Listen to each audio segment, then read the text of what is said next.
అందరికీ నమస్కారం అండి. Welcome to our channel. నేను మీ వెంకట్. రాష్ట్ర వ్యాప్తంగా ప్రజలందరూ ఎదురు చూస్తున్న ఎన్నికల శంఖారావం మరికొన్ని గంటల్లో ముగిపోతూ ఉంది. సాయంత్రం 6 గంటలు అంటే మరికొద్ది గంటల్లో ప్రచారంకు కూడా తెరదీయబోతూ ఉన్నారు. ఇటువంటి పరిస్థితుల్లో రాష్ట్ర ప్రజల యొక్క నాడి ఎటువైపు ఉంది? ఒక్క ఛాన్స్ అంటూ అధికారంలోకి వచ్చిన జగన్మోహన్ రెడ్డి 5 ఏళ్లలో చేసిన అరాచకం ఏ విధంగా ఉంది? దీనిపై అన్నిటికీ మనతో విశ్లేషించడానికి మనతో ఉన్నారు. దాదాపుగా గడిచిన 5 సంవత్సరాల్లో ఎన్నో కేసులు పెట్టించుకొని సామాన్య ప్రజల కోసం, పార్టీ కోసం అహర్నిశలు కృషి చేస్తూ ఎన్నో రకాలుగా పార్టీలో కార్యకర్తలకు అండదండగా నిలబటువంటి రాష్ట్ర తెలుగుదేశం పార్టీ అధికార ప్రతినిధి గొట్టిపాటి వంశీకృష్ణ గారు మనతో ఉన్నారు. నమస్కారం అండి. నమస్కారం సార్, ఈ గడిచిన 5 ఏళ్లలో మీ పార్టీకి సంబంధించినటువంటి వ్యక్తులు కానివ్వండి, మీ కార్యకర్తలు, సామాన్య ప్రజలు ఒక్క ఛాన్స్ అంటూ అధికారంలోకి వచ్చిన జగన్మోహన్ రెడ్డి గారి పాలనలో ఎన్నో రకాల ఇబ్బందులు గురయ్యారు. మీరు కూడా ప్రత్యక్షంగా ఎన్నో కేసులు పెట్టించుకోవడం జరిగింది, ప్రజల పక్షాన పోరాడుతూ. ఇన్ని కేసులు పెట్టించుకొని ఇంతగా బాధపడ్డ మీకు మరికొద్ది రోజుల్లో విముక్తులబోతోంది ఆంధ్ర రాష్ట్ర ప్రజలకు కూడా. అయితే జగన్మోహన్ రెడ్డి 5 ఏళ్ళు చేసిన అరాచకం గురించి ఆయనకు వీడ్కోలు సందేశంగా మీరేం చెప్పబోతూ ఉంటారు? ఈ యొక్క మరికొద్ది గంటలు జరగబోతున్న పోలింగ్ దృష్టిలో పెట్టుకొని.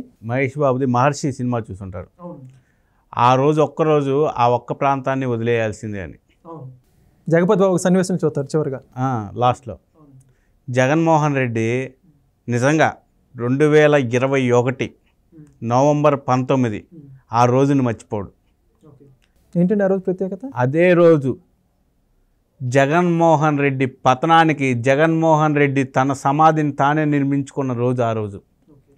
నిండు సభలో మా తల్లి లాంటి భువనేశ్వరి తల్లిని ఈరోజు ఎంత బాధ పెట్టారో ఆ రోజు మా నాయకుడు, మా దేవుడు చంద్రబాబు నాయుడు గారి ఏడుపుకి ఇప్పటికి కూడా మేము ఆ సన్నివేశం తలుచుకుంటుంటే మాకి కళ్ళ నీళ్ళు వచ్చేస్తుంటాయి, గుండెలు బద్దలైపోయేసండి, గూస్ బంప్స్ వస్తుంటాయి అట్లా ఒక్కసారిగా.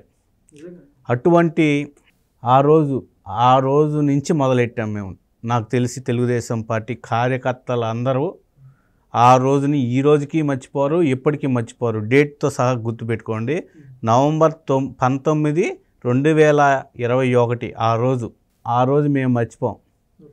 ఈరోజు జగన్కి బాయ్ బాయ్ చెప్తుంది కూడా ఆ రోజే కారణం. అదొకటే తొలియాడు. రాష్ట్ర వ్యాప్తంగా జగన్మోహన్ రెడ్డి చేయని అరాచకాలు లేవు, చేయని అవినీతి లేదు. మట్టి నుంచి గ్రావెల్ నుంచి, శాండ్ నుంచి, లిక్కర్ నుంచి ఎన్ని విధాలుగా డబ్బులు సంపాదించవచ్చు అని అన్ని విధాలుగా సంపాదించిన వ్యక్తి ఎవరైనా ఉన్నారంటే జగన్మోహన్ రెడ్డి.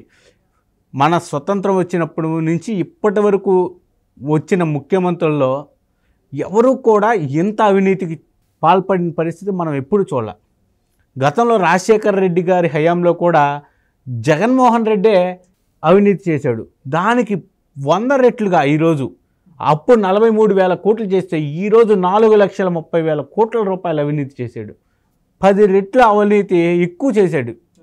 తన అధికారంలోకి వచ్చి తన సంపద పెంచుకోవడానికి ఎన్ని రకాలుగా అవకాశాలు ఉన్నాయో అన్ని రకాలుగా చేసిన పరిస్థితి. ఈరోజు రాష్ట్ర వ్యాప్తంగా మీరు చూడండి, ప్రతి ఒక్కరిని కూడా దళితుల మీద దాడులకు కారణం ఎవరు? జగన్మోహన్ రెడ్డి. దేశవ్యాప్తంగా ఈరోజు ఆంధ్ర రాష్ట్రంలో హిందూ సమాజం దెబ్బతిన్నింది అనే దానికి కారణం ఎవరు? జగన్మోహన్ రెడ్డి. రాముడు తల నరికి, ఆంజనేయుడి చేతులు విరిచి, రథాలు తగలబెట్టి తేనెటీగల కారణం అని చెప్పి అన్ని వర్గాల ప్రజలను ఇబ్బంది పెట్టడం జరిగింది. అన్ని వర్గాల ఎస్సీల పైన ఎస్సీ ఎస్టీ కేసులు పెట్టారు. తనని గెలిపించిన తాడికొండ, మంగళగిరి ప్రాంతంలో ప్రజల్ని హింసించి వాళ్ళని కొట్టించాడు. ఈరోజు మనం చూస్తూ ఉన్నాం, అమరావతి ప్రాంతాన్ని నాశనం చేశాడు. వైజాగ్కి రాజధాని మారుస్తా అని చెప్పి అక్కడ భూములు కబ్జా చేశారు. అక్కడ వాళ్ళు మాకొద్దు ఈ ఎదవా అని చెప్పుకునే పరిస్థితిలోకి వచ్చారంటే దానికి కారణం జగన్మోహన్ రెడ్డి కదా. మీరు ఈరోజు దళిత డాక్టర్ సుధాకర్ గారు కానీ, దళిత లాయర్లు కానీ, దళిత జడ్జిలు కానీ ఆఖరికి ప్రశ్నించినందుకు పెద్దిరెడ్డి పొంగనూరులో ఒక దళిత యువకుడిని కూడా నిర్దాక్షిణ్యంగా చంపేయడానికి కారణమైంది. అంటే ఎన్ని దారుణాలు, అసలు మనం సినిమాల్లో చూస్తూ ఉంటాం. ఒక రౌడీ ఎన్ని చేస్తూ ఉంటే మనం చూడలేక చూసుకుంటా ఉంటే దేవుడు వస్తాడా అని అనుకుంటూ ఉంటారు. ఈరోజు అసలు దేవుడికే దిక్కు లేకుండా ఉండే పరిస్థితి జగన్మోహన్ రెడ్డి తీసుకొచ్చాడు. సినిమాలకు మించి అంటారు. సినిమాలు మీరు ఎక్కడ నెక్స్ట్ లెవెల్ జగన్మోహన్ రెడ్డి చరిత్రలో ఎప్పటికీ నిలిచిపోతాడు.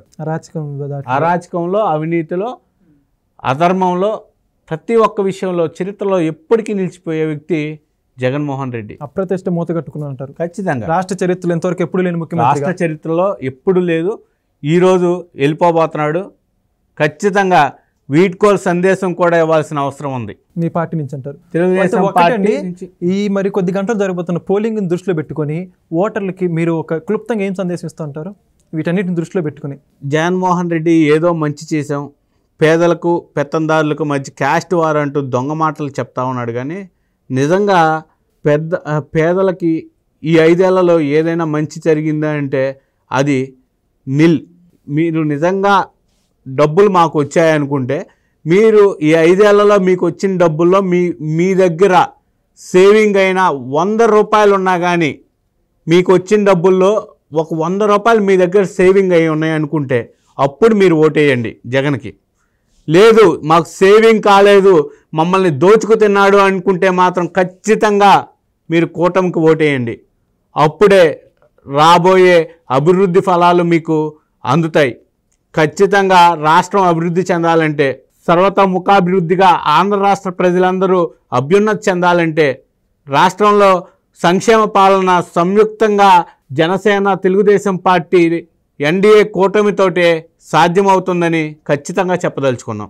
మొత్తానికి జగన్మోహన్ రెడ్డి గారు సేవింగ్ చేయించిన ముఖ్యమంత్రి గారు షేవింగ్ చేయించాడు అంటారు జనాలందరూ కూడా. వాళ్ళని గొరిగేశాడు, పూర్తిగా గొరిగేశాడు. ప్రతి ఒక్కరు కూడా రాష్ట్ర వ్యాప్తంగా ఈరోజు చెప్పడానికి bye bye Jagan, bye bye Jagan అని చెప్పే పరిస్థితి ఉంది. ఎన్ని కుట్రలు చేసినా, లాస్ట్ మినిట్లో ఎన్ని దౌర్జన్యాలు చేసినా కానీ జనం ఆగే పరిస్థితి లేదు. ఇక 2 రోజులే Jagan, bye bye bye bye bye bye Jagan. వీడ్కోలు సందేశం ఏమంటారు? మొత్తానికి జగన్మోహన్ రెడ్డి మార్పు పొందాలని కోరుకుంటారు అంటే జైలుకి వెళ్ళిన జగన్ ఇంకెప్పటికీ ముఖ్యమంత్రి కాలేడు. జగన్ అయిపోయింది, జగన్ పని అయిపోయింది. జగన్ చరిత్రలో మిగిలిపోతాడు ఒక చెత్త ముఖ్యమంత్రిగా మాత్రమే. ఇంకా భవిష్యత్తులో జగన్ అనే మాటే ఉండదు. మీరు వీడ్కోలు సందేశం ఏం చెప్తారు? మా ఛానల్ నుంచి జైలుకు పోవడానికి జగన్ ఖాయం అయిపోయింది. జైలుకు పోవడం ఖచ్చితంగా బాయ్ బాయ్ జగన్. ఇంకంతకు మించి ఇంకో మాట లేదు. ఇన్ని సంవత్సరాలు ఇంత జనాలు పీకుతున్నాడు, ఏమన్నా మారమని ఏమన్నా చెప్పండి. ఇంకా ఏమన్నా మారుతాడంటారా? మారే వ్యక్తి కానే కాదు జగన్. పెట్టండి మనిషి జగన్ మారడు. జగన్ అనే వ్యక్తి మారడు. ఓడిపోయినా మారడంటారా? 5 ఏళ్ల పాటు వాళ్ళ తండ్రి హయాంలో సంపాదించాడు, 1,00,000 కోట్లు సంపాదించాడు. మళ్ళీ జైలుకి వెళ్ళాడు, 16 నెలలు జైల్లో ఉన్నాడు. మారాడా? ఇప్పుడు వచ్చి మళ్ళీ 5 సంవత్సరాలు జనాన్ని దోచుకున్నాడు. మళ్ళీ ఇంకో అవకాశం ఇస్తే జగన్ ఇంకెంత దోచుకుంటాడు జనాల్ని. ఇంకెప్పటికీ జనాలైతే అటువంటి తప్పు చేయరు, అటువంటి అవకాశం కూడా లేదు. Bye bye Jagan. ఓకే, చూశారు కదండి. ఈ యొక్క జగన్మోహన్ రెడ్డికి వీడ్కోలు సందేశం చెప్పడానికి కూడా ఇష్టంగా లేరు. ఎందుకంటే ఆ వ్యక్తి మారడు అని కూడా అర్థమవుతోంది అంటున్నారు. ఎందుకంటే దానికి చిన్న ఉదాహరణ ఏంటంటే 16 నెలలు జైల్లో ఉండొచ్చి వాళ్ళ తండ్రి హయాంలో అధికారాన్ని పూర్తిగా దుర్వినియోగం చేసుకొని ప్రజల్ని ఇంత ఇబ్బంది పెట్టాడంటే ఈ మనిషిలో ఎటువంటి మార్పు ఏ రకంగానూ కూడా రాదు. ఇతనికి వీడ్కోలు సందేశం చెప్పడం కూడా వ్యర్థమని ఈ యొక్క గొట్టిపాటి వంశీకృష్ణ గారు చూస్తున్నారు. జగన్మోహన్ రెడ్డి గారు ఎప్పటికైనా మేల్కోవాలని మా తరపు నుంచి ఒక చిన్న విన్నపం. ఓడిపోయినాక కూడా ఏదైనా మార్పు వస్తుందని ఆశిస్తున్నాం. ప్రజలందరూ కూడా గుర్తుపెట్టుకోండి, కూటమిని గెలిపించుకొని సంతోషకరమైన పాలనకి సిద్ధంగా ఉండండి. జూన్ 4 తర్వాత మళ్ళీ మీరు ఒకసారి మీ ముందుకు వస్తాం. ధన్యవాదాలు.